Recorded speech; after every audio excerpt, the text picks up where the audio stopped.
Hello and welcome to another update video about Natgas. We're going to take a look at the preferred scenario, our alternative, the relevant support and resistance levels, the current trend. We start with an overview here, zoomed out, a 1 hour chart, but we zoomed out and we can see that here in October, we've seen this larger degree fourth wave top. We're now coming down most likely in this wave 5, and wave 5 would typically consist of 5 waves. So where are we then in that process? So what we can identify is a first wave down into the December lows at around $2.23. We can identify a corrective rally in a wave 2 into the January highs at around 340. We can identify a third wave down, but in my interpretation it's not necessarily complete. It could be, but I would prefer one more low in wave 3. Then we could get one more high in wave 4, a lower high, and then a lower low in wave 5. That would be my preferred scenario. And then somewhere down here, possibly around the 120 mark, we could really form that long-term low. Doesn't need to go down that much. Okay, let's take it level by level. For now, I can only confirm that I haven't got, I haven't got confirmation that really that long-term low is in. It's basically way too early to confirm that. And it's rather looking as if the price wants to go a bit lower. In the preferred scenario, as I shared with you, I think this third wave still has a little bit downside potential. Doesn't need it. Okay, so I think I could argue that, okay, the third wave bottomed here.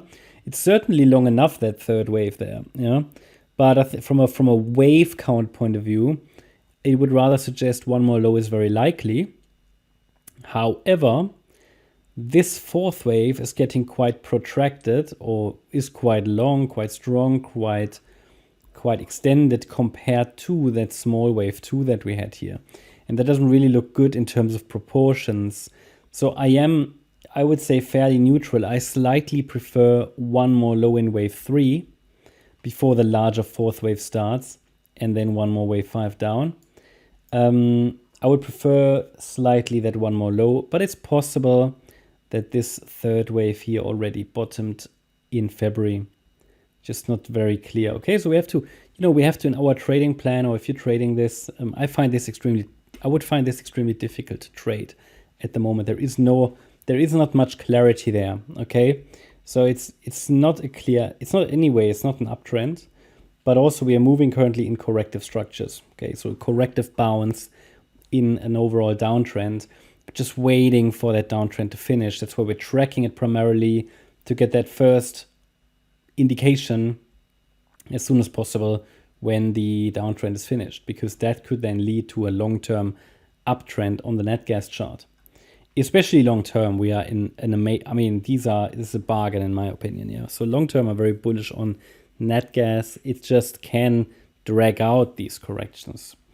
Okay, so let's talk then about the alternative. Or before we do that, in the preferred scenario in which we get one more low, I would need to see a break below $1.61 next to confirm further my preferred scenario, and then also a break below $1.57 and a break below $1.51. But break below this orange support zone, which ends at $1.61, would already be quite helpful to confirm further the white count. Okay, if we hold this zone, and the market is definitely reacting to this Fibonacci zone, then we could argue that maybe the more short-term, more bullish scenario is unfolding, in which the larger degree fourth wave is already unfolding.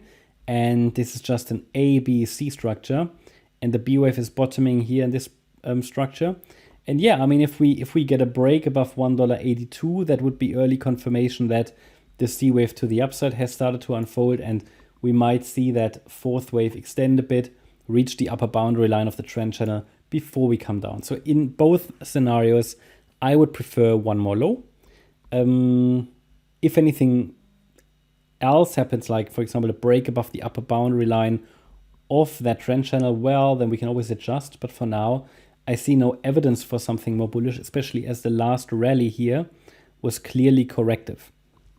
So I have to favor downside I mean, it can always develop in some kind of a weird diagonal to the upside, but these are no high probability movements. So that means I don't see a very clear long trade setup. I mean, unless you want to trade that C wave to the upside.